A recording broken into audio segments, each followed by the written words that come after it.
ఉన్నటువంటి సందర్భాల్లో కూడా మహారాష్ట్ర ఫలితాలు ఖచ్చితంగా అక్కడ ఉన్నటువంటి ప్రజలు బీజేపీ వైపే ఉన్నారు, ఖచ్చితంగా బీజేపీకి అవకాశం కల్పించారని చెప్పేసి కూడా మాట్లాడుతూ రేవంత్ రెడ్డి సంబంధించినటువంటి అంశాన్ని కూడా ప్రస్తావించారు. రేవంత్ రెడ్డి ఎక్కడైతే ప్రచారం చేశారో అక్కడే కాంగ్రెస్ పార్టీ కూడా ఓడిపోయిందనే అంశాన్ని కూడా మీడియాతో మాట్లాడుతున్నటువంటి సందర్భాల్లో బండి సంజయ్ ఈ విధంగా వ్యాఖ్యలు కూడా చేయడం జరిగింది. ఏం చెప్తారు?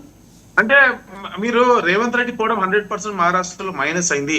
తెలంగాణ ప్రజలకు సంబంధించినటువంటి 300 కోట్ల రూపాయలను తీసుకెళ్లి అక్కడ యాడ్స్, అక్కడ వివిధ మహారాష్ట్ర పత్రికల్లో యాడ్స్ ఇచ్చినటువంటి నేపథ్యం, ఇక్కడ ఉన్నటువంటి తినడానికి తిండి లేనమ్మా పెద్దమ్మకి చెవికి పోగులు చేస్తుంది అన్నట్టుగా ఇక్కడ రాష్ట్రంలో 6 గ్యారెంటీలు లేనికి నీకు చేత కాలేదు కానీ పక్క రాష్ట్రంలో పోయి పేపర్ యాడ్లు ఇచ్చి ఇక్కడ మేము 6 గ్యారెంటీలు అమలు పరిచినామని చెప్పి అక్కడ పేపర్ యాడ్ ఇచ్చుకున్నాడు రేవంత్ రెడ్డి గారు.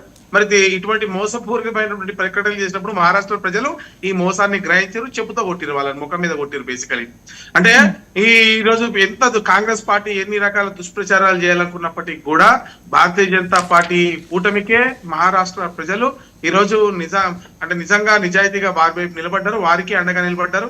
ఈ రోజు కాంగ్రెస్ పార్టీ చేసినటువంటి మోసాలను పూర్తిగా దేశవ్యాప్తంగా మీకు ఇంకో విషయం చెప్తారు. జార్ఖండ్ లో కూడా భారతీయ జనతా పార్టీ ఇంకా లూజ్ అయిపోయింది అనుకోకండి, చాలా నెక్ టు నెక్ ఫైట్ నడుస్తుంది. మార్నింగ్ బీజేపీ లీడ్ వచ్చింది, ఇప్పుడు ఇంకో అంటే పూర్తిగా రిజల్ట్ మనం వచ్చే వరకు కూడా జార్ఖండ్ కూడా చెప్పలేం, వచ్చినా కూడా చాలా టైట్ గా. అంటే మీకు అంటే లేటెస్ట్ ట్రెండ్స్ ఒకసారి చెప్తున్నాను. జార్ఖండ్ సంబంధించిన విషయం జేఎంఎం 51, బీజేపీ 28, అంటే చాలా డిఫరెన్సే కనిపిస్తుంది. ఆల్రెడీ వాళ్ళు మ్యాజిక్ ఫిగర్ కూడా దాటారు జేఎంఎం.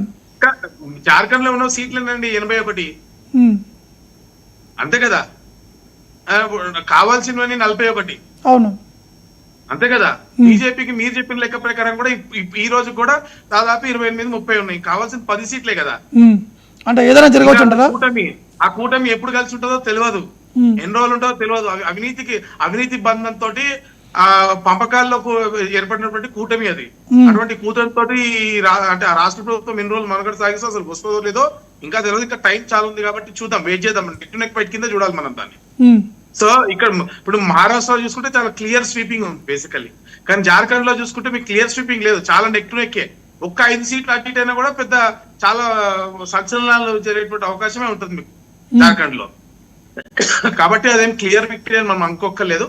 ఎస్, కొంత సానుభూతి ఉంటే ఉండొచ్చు. అంటే జనరంగా భారతదేశంలో ఉన్నటువంటి ప్రజలు ఎట్లుంటది అంటే సింపతి కొంచెం ఉంటది. సరే అవతలోడు మంచోడా చెట్టోడా పక్కన పెట్టినప్పుడు, ఒకసారి జైలుకి వెళ్ళినప్పుడు, కొన్ని సందర్భాల్లో కొన్ని ప్రత్యేకమైనటువంటి రాజకీయ పరిస్థితుల్లో కొంత సానుభూతి ఉండడం, సానుభూతితో పాటు మరి వాళ్ళందరూ కూడా ఒక కూటమిగా ఏర్పడము, అనేక రకాలుగా ప్రభావితం చేయడం, వాళ్ళకి మరి కొంతమంది బయట నుంచి ఎక్స్టర్నల్ ఫోర్సెస్ కూడా అనేక రకాలుగా సాయం చేయడం, మీరు అన్నట్టుగా ఇందాక చెప్పినట్టుగా కొన్ని గిరిజన ట్రంప్ కార్డ్స్ ని వాడటము, ఇలాంటి రకరకాల ఫ్యాక్టర్స్ కొంచెం ప్రభావం చూపించినప్పటికీ కూడా అది పెద్ద విక్టరీ అని నేనైతే అనుకుంటలేను. 100% గా జార్ఖండ్ లో ప్రజలు కూడా పెద్ద ఎత్తున భారతీయ జనతా పార్టీకి అక్కడ మద్దతు ప్రకటించినట్టుగానే నేను భావిస్తా ఉన్నాను.